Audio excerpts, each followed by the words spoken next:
History isn't a fixed record, it's more like your grandpa's favorite story, changing with every retelling. Each time the details shift a little, the heroes get braver, the villains more dastardly, and the awkward moments, well, those tend to disappear altogether.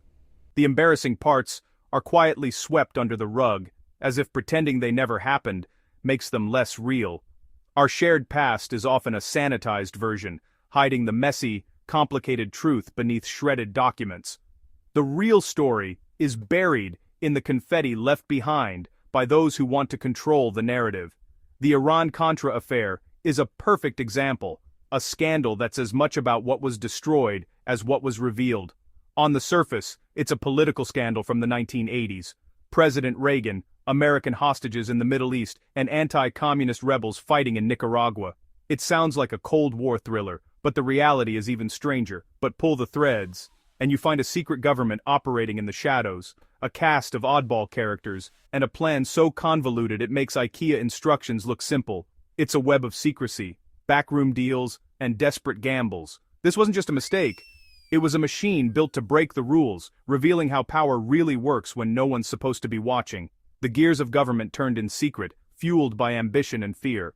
The official story says a few officials went rogue, but the deeper truth is a system twisting itself to achieve impossible goals. It's about institutions bending their own rules and people convincing themselves that the ends justify the means.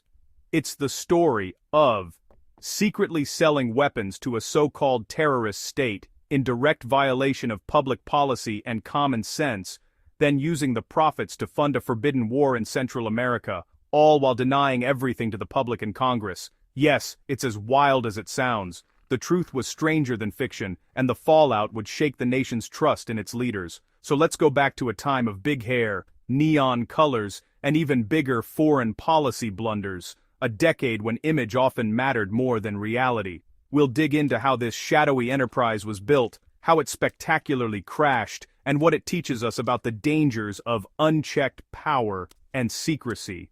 The lessons aren't just about the past, they're warnings for the present. This isn't just history, it's a warning about what happens when institutions adapt in the shadows, and why the real story is often the one that almost got shredded.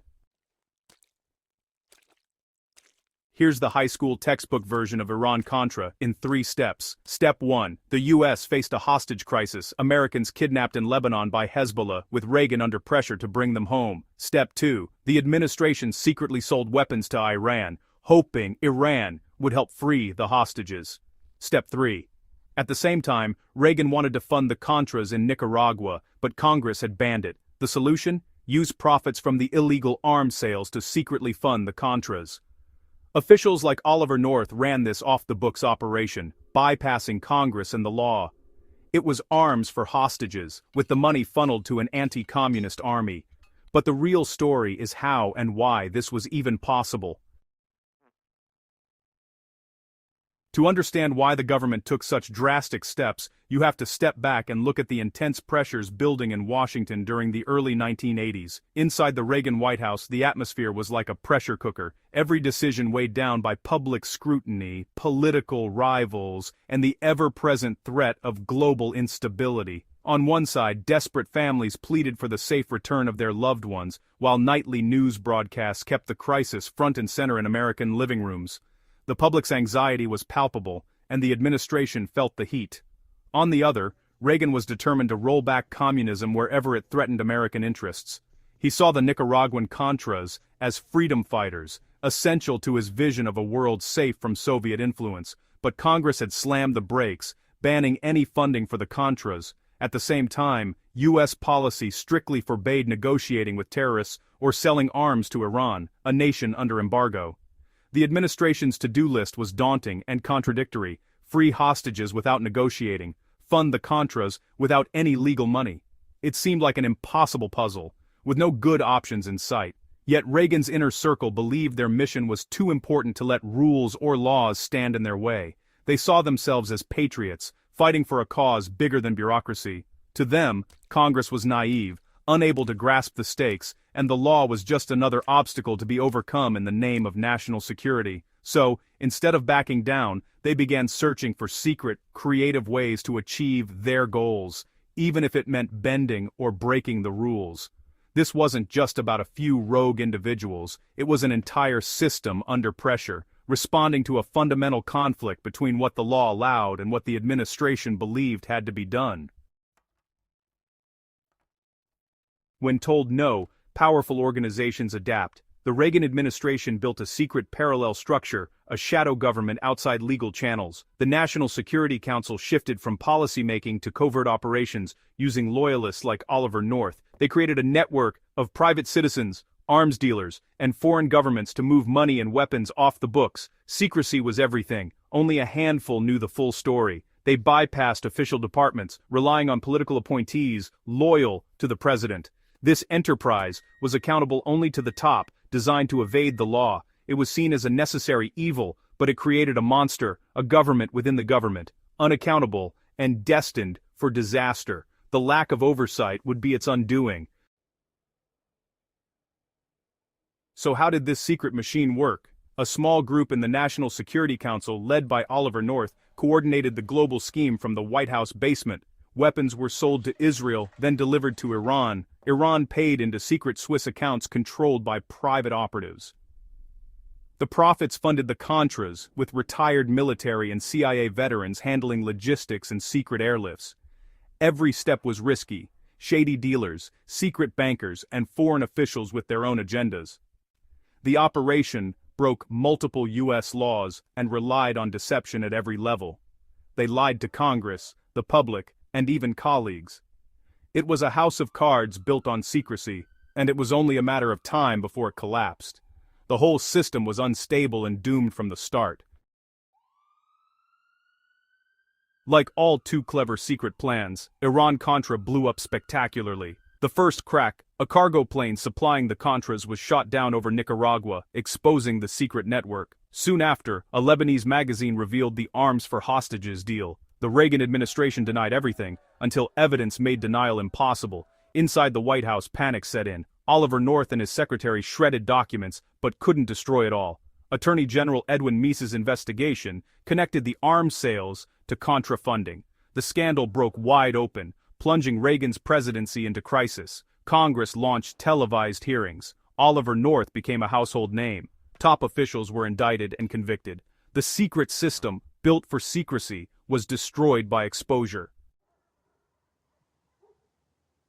Iran-Contra exposed a fundamental weakness in American government. It showed how a small group, with tacit approval from the top, could run their own foreign policy, arms deals, wars, covert ops, without oversight. The institutions meant to provide accountability were bypassed. Plausible deniability let leaders encourage illegal acts while claiming ignorance. Reagan claimed he couldn't recall key details. The system was built for that kind of amnesia. Iran-Contra was a stress test for democracy, and the results weren't encouraging. The law said one thing, but determined insiders did another. The scandal wasn't just about lawbreakers, it was about a system that let them break the law. The biggest casualty of Iran-Contra was public trust. The scandal confirmed fears that government operates in secret and lies to the public. Reagan's image as the great communicator was shattered. Congress felt betrayed, leading to more aggressive oversight and a cycle of distrust. Some reforms followed, but the impulse to find secret workarounds didn't disappear. Future administrations learned to be more careful, not necessarily more honest. The legacy is mixed. A cautionary tale about secrecy and unchecked power, but also a lesson that breaking the law can have few consequences. Many involved were pardoned, sending a troubling message. The debate over secrecy and presidential power continues today.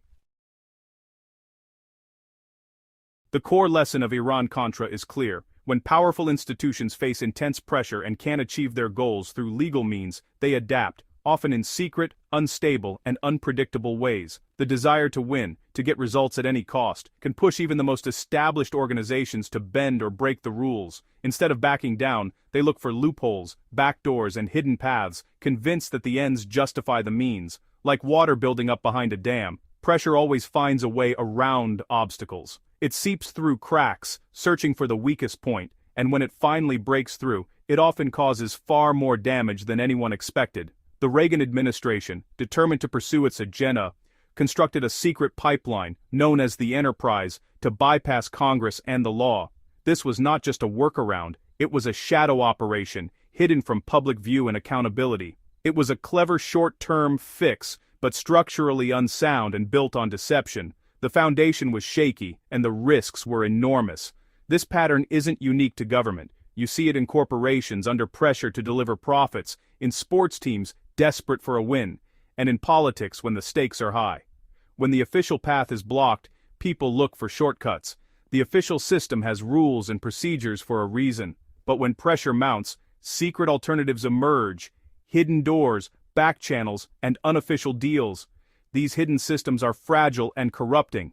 They poison trust, undermine the rules, and create a culture where anything goes if you don't get caught.